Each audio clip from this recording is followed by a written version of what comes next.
Hey, it is your buddy, Peace and Harmony, with you here today.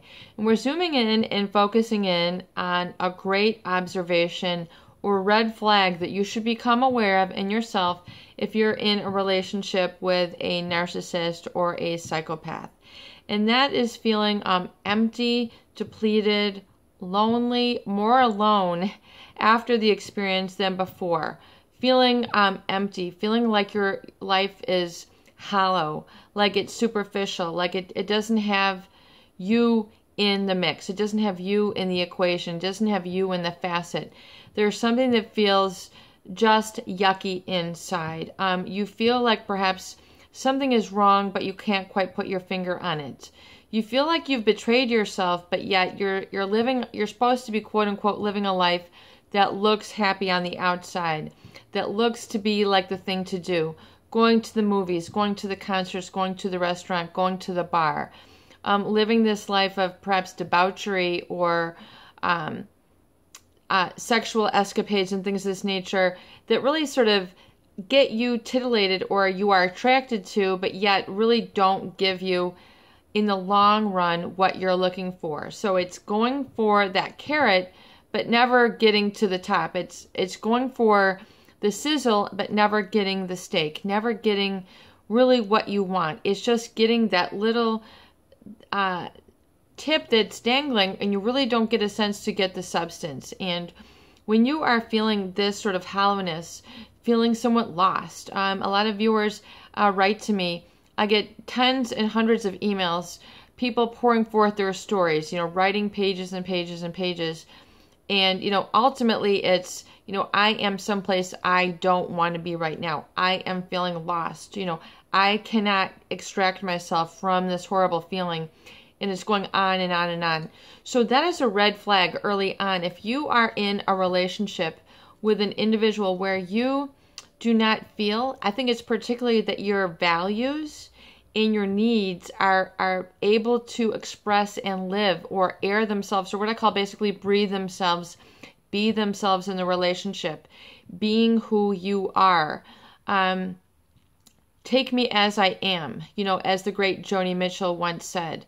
This is oftentimes what children, especially today, I really feel for them, and I wonder what it's like for the teenagers through that high maintenance relationship that they keep in Facebook, where it's always putting the appearance, always putting up these pictures, this and this and this.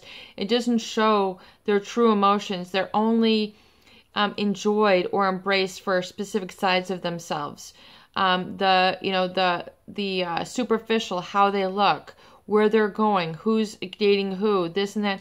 It's very superficial, and it's not living from the inside out. And oftentimes that is not encouraged or advertised in life.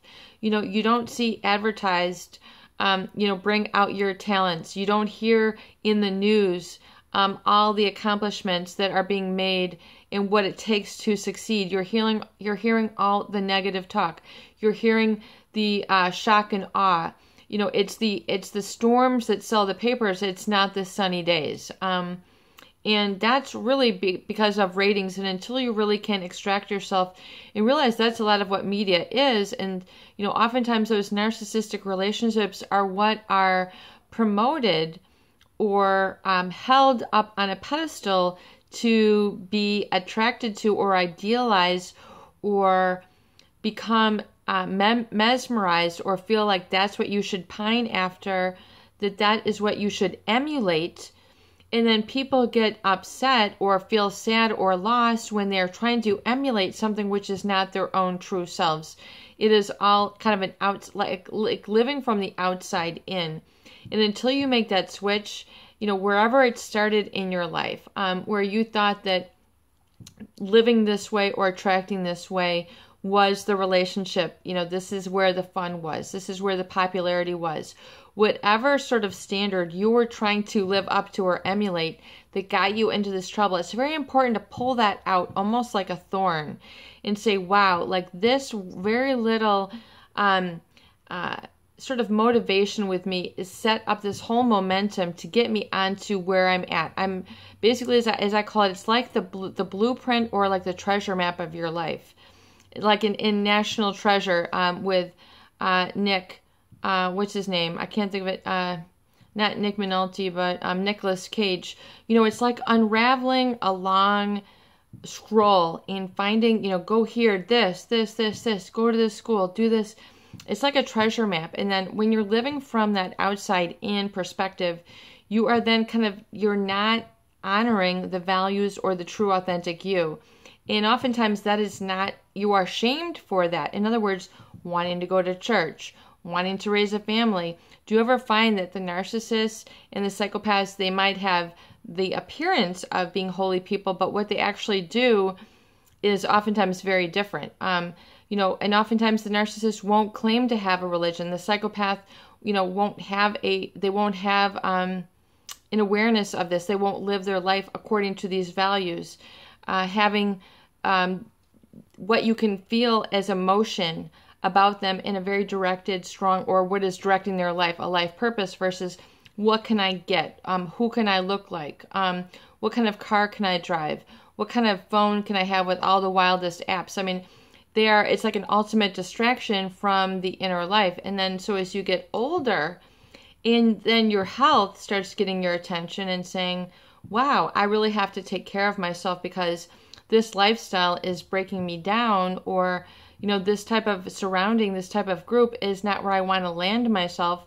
As I call it, you know, your ladder is up the wrong tree. You're eating from a tree that has toxic fruit, and it's making you sick. And furthermore, why it's so difficult to emerge is because you have then an identity, once it's been repeated over time, and you fill up that inner void with all sorts of other things, excuses, I'm just a wimp, don't feel that way, I should, you know, continue to bury my feelings, bury that little voice, you know, no, I should put this person first, they know it all, they know what they're talking about, and you end up denying that own little voice directing you, you know, which could have saved you, perhaps, you know, a lot of heartache if you had had the courage and the boldness to say, okay, I'm going to work on myself. I'm going to be alone. It's better to be alone than to live this sort of lie. And so once you are able to emerge from that and see, okay, now I'm going to pay attention to that which gives me substance, and that which, no matter who comes and goes, I'm not like a salamander that's just going to adapt and adjust to this person. I have an inner substance to me that I can always return to and count on, which fills me up. And oftentimes you are made to feel guilty for having that, wanting peace and quiet, wanting to unwind, put your feet up, not always impress people, not always go to parties, or getting yourself into financial risk by overspending, getting yourself into food risk by, you know, overeating, over drinking, waking up with a hangover, always feeling dizzy, feeling sick, eating too much chocolate, eating too much sugar, getting diabetes. As I say, you're the one who's going to have to walk you to the doctor office. It's not going to be the narcissist. Chances are they're not going to be there to help you sign in. They're not going to, you know, be there to help you go to the appointment.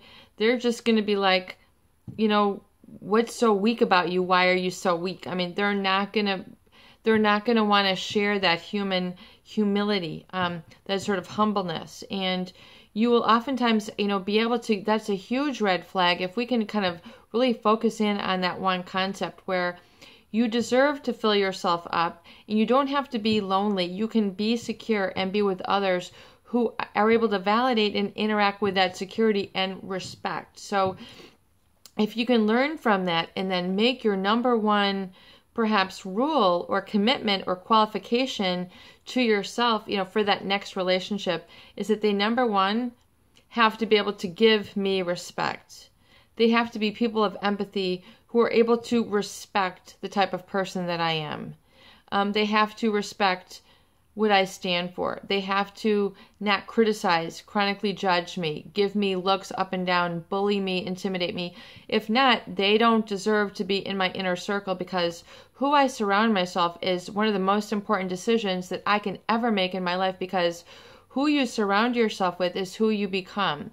So if you surround yourself with the drug addicts, the alcoholics, the impoverished, you're going to become the drug addicted, the alcoholic, the impoverished. You're going to live in that, you know, because you're surrounding yourself.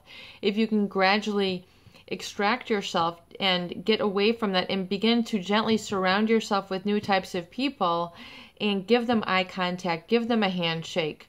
Not be intimidated, but be in a presence of peace and harmony and be empowered. As I say, the empowered harmonizers here, you're able to attract to you a whole different type of interaction and lifestyle. One that you become attractive to yourself, not on an outside basis, but on an internal basis.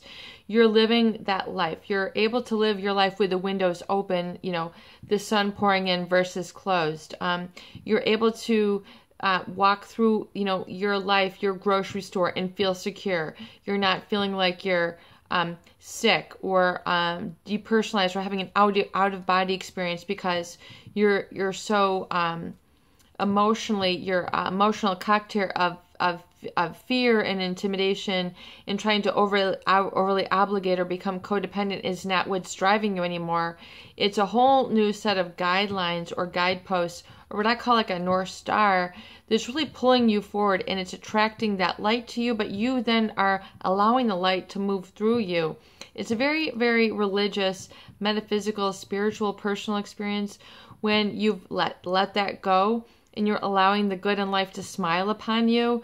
And you're saying, wow, you know, a wretch like me, as that song says, you know, the light is coming in to intervene and to assist me and bring me up. And I'm living there, and not just for half an hour, but I'm living there for 24 hours. You know, I might fall off the wagon. I might feel lonely, depersonalized, or self-doubt, but then that light picks right back up, and I am now in charge of what I gaze upon and what I feel and the people that I surround myself with. And I'm no longer living like that. And it's okay to let that go. It's okay to say no. No, thank you. You know, and I let you go in love and light. And, you know, it's no hard feelings. And you don't have to always have closure with these people because there is no closure. They're going to continue on. They're not going to ever feel like they've done anything wrong. You know, you're weak. You know, you can't, you know, keep up with us or whatever it is the message is. Just let it go. And as time goes on, you'll see you made the right decision.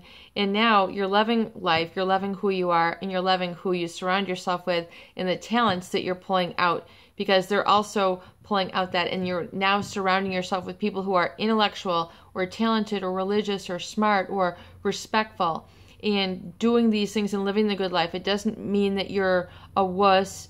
You know, you can't live up to someone else's expectations.